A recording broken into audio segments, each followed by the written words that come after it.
How are credit scores being calculated in Singapore? What is this? It's a pimple, so please do not be distracted by that pimple.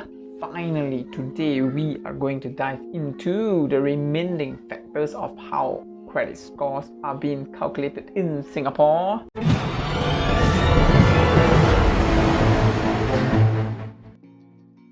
Previously, I think 10 videos ago, we had briefly named all the 6 factors, how each of these 6 factors would affect our scores. We had been trying to explain one in each of the subsequent credit card videos. So the 6 factors, I'll list it down here, are these 6. And we had already touched on the first one, utilization pattern, second one, recent credit, and the sixth one, inquiry activity. But today we will dive in deeper into a few of them, see how many we can go and not have a long video. So we will try to finish this up. If we aren't able to, then there will be one more credit card video, or maybe we can do one video on living expenses, which I believe would be helpful during this period in time. But of course, we'll see how it goes. So utilization pattern is how we utilize, or the pattern that we utilize our credit. For example, currently if we have no car loans, then we started to take on one car loan, another car loan, a third car loan. This will affect our credit pattern because there's a huge change in our pattern. Previously we had none in car loans, but now we have a lot. So when this happens, the credit bureau will mark down our score in this factor. This is so that the banks who are trying to approve your credit application, credit card application or credit lines application, would be able to take a look at this credit score from the credit bureau and understand that it is supposed to be a concerning portion when you start to change your spending pattern or usage pattern. And the second one, recent credit. So what it means, it is credit application recently. Credit application recently. So this is when we suddenly start to apply for many different credit lines.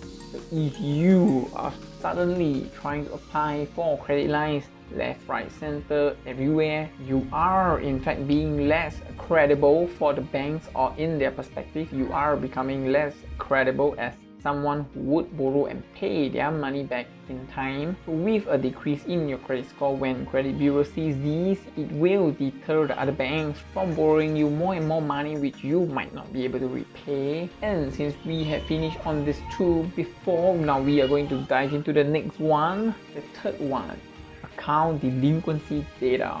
So how this is being calculated or factored into our credit score is whenever you miss a payment or had a late payment, or even when you do not pay your credit card bills in full. Let's say you pay a portion of it, a minimum sum or maybe half, but you just pay a portion, you don't pay the full bill, then the banks would mark this down and credit bureau will be informed of this account delinquency, or this data of your account delinquency, which will bring down your credit score so that other banks would see you as a higher risk applicant. Now the reason is actually quite standardized because people who aren't able to responsibly pay for their bills on time would very likely have certain financial difficulties or financial issues, or maybe even unemployment. Maybe they have a job loss in this recent situation. So once again, credit bureau does not share in fine details how the formula works and how our credit scores are being calculated based on these 6 factors. Which one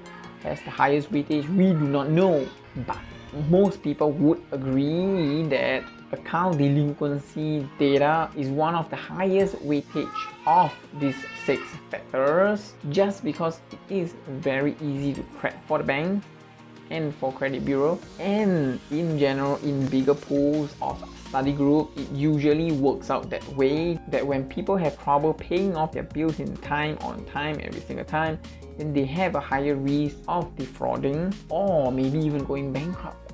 That's why remember always to only spend money that you already have, and when you are spending money you already have, be sure to pay your credit card bills on time in full every single month. never late, give a few days for processing, maybe 5-6 days for processing, but still always paid off on time. So just one negativity on your credit report, just one missed payment would affect your credit score greatly moving forward. Not sure for how long, could be 12 months, could be longer, but it will be on your record for some time to come.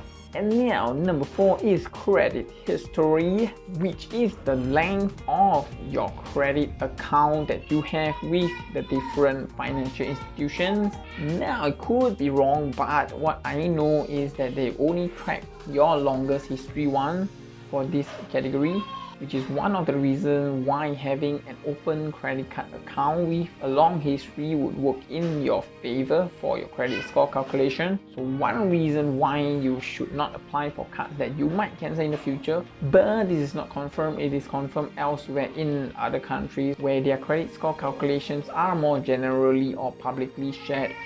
But for us, it's not so publicly shared, so these are my assumptions only. If I'm wrong, don't sue me, bro. Last on the list, on the 6 factors that could affect your credit scores, available credit. Now, supposedly from Credit Bureau, the score for this factor will drop when you open more and more credit lines, which means that someone who has only one credit card and no loans would get a far higher score than someone with 10 credit cards, 2 car payments, 1 house mortgage payment, maybe 5 installment payments. So supposedly, if we follow line by line, then what Credit Bureau is saying is people with just 1 credit line available would have a higher score in this domain or this factor. Alright, maybe I need to do more research into this and the last factor. So we get back to the remaining ending portion or the second half of the credit card calculation in the next video. If you're new to this channel, feel free to subscribe to follow us on this journey as we learn more about personal finance,